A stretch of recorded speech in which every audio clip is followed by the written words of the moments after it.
Time now for the morning rush. We start with news happening today. In just hours, a man now charged in the death of 5-year-old Renesmee Calzada is set to face a judge. That's where we could find out why federal investigators charged Malcolm Torres with second-degree murder for her death.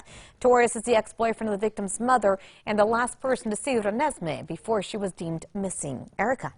Well, we have messy weather moving across the state this morning. We have some wintry mix out there and some snow showers, and some windy conditions as we head through today will cause some of that snow to even blow around on the roads. This morning we are tracking some low visibilities as well on the northeast side of the state that could cause freezing fog, slick conditions on the roadways. We'll keep you updated as we head through the show. The motive behind the brutal death of a man found beaten to death in Bernalillo. Police say the man was found dead in a lot behind the McDonald's on Highway 550 on Saturday. This morning, 31-year-old Nathan Coriz is charged in that man's murder. The state is auditing a county commissioner after reimbursement to see President Trump. The Alamogordo Daily News reports that Otero County Commissioner Coy Griffin recently traveled to D.C. and was reimbursed $3,200 by the county. Griffin says it was about county business, but Griffin is also the founder of Cowboys for Trump. Now, Appeal business owner is still trying to identify this man. They say stole $14,000 worth of jewelry. It happened at Evolution Body Piercing near Central and Jefferson Friday morning. The owners say the man also took an iPad and cash. The iPad turned up near a local homeless shelter. None of the jewelry has been found yet. The state expected to appeal a judge's decision in the embezzlement case for a former New Mexico sheriff. Heath White is accused of stealing more than $20,000 in equipment while he was sheriff. This week, District Court Judge Charles Brown ruled there's no probable cause in the case, claiming the search warrants served were invalid. A former state police officer waiting to see if a judge will toss out evidence in her DWI case.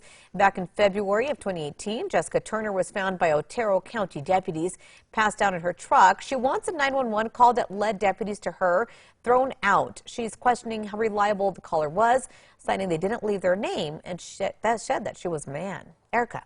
Our Metro Threat Index is staying pretty low for today. While we do have a lot going on across the state, it's mainly staying to the north. So we will have very windy conditions by this afternoon, gusting to around 35 miles per hour. But that is about it.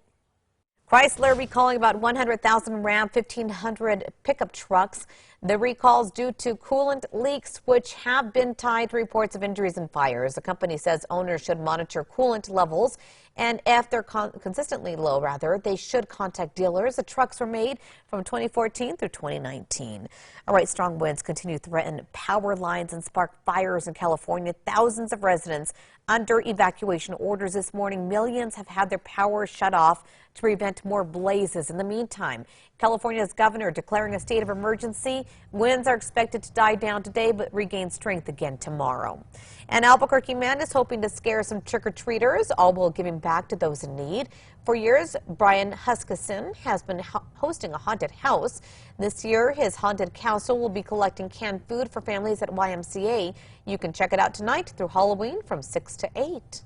Rio Rancho drivers, listen up. Expect to see orange barrels at the intersection of Highway 528 and 550 for the next phase of construction there.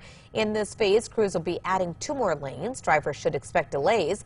The project is expected to wrap up next year.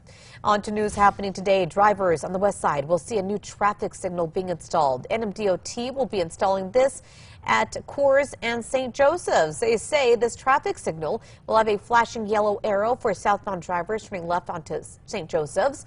They say it's to keep traffic flowing through that area. Erica. Now let's get a look at the morning drive. Crews are clearing up an accident on eastbound Paseo near Jefferson. The right lane is blocked, causing slowdowns and backups all the way to 2nd Street. Expect delays. And the tracker is headed south on I-25 near Montgomery. Several more cars out there this morning, but not looking to be moving too slow. All right, soon paying your bills will be as simple as saying a simple phrase. Amazon's Alexa getting a new feature that allows you to pay your utility bills in just a few words. The feature will allow customers to have their Amazon device tell them when bills are due and even send payments for them. The program is said to be up and running by the end of the year. In their first win of the season, Minnesota Grizzlies take the game with a buzzer beater in overtime. Here it is. Player Jay Crowder gets the pass in the last second of the game against the Brooklyn Nets last night. He shoots, he scores, 3 points. Grizzlies win this one 134 to 133. Sad loss for Brooklyn. Maybe next time.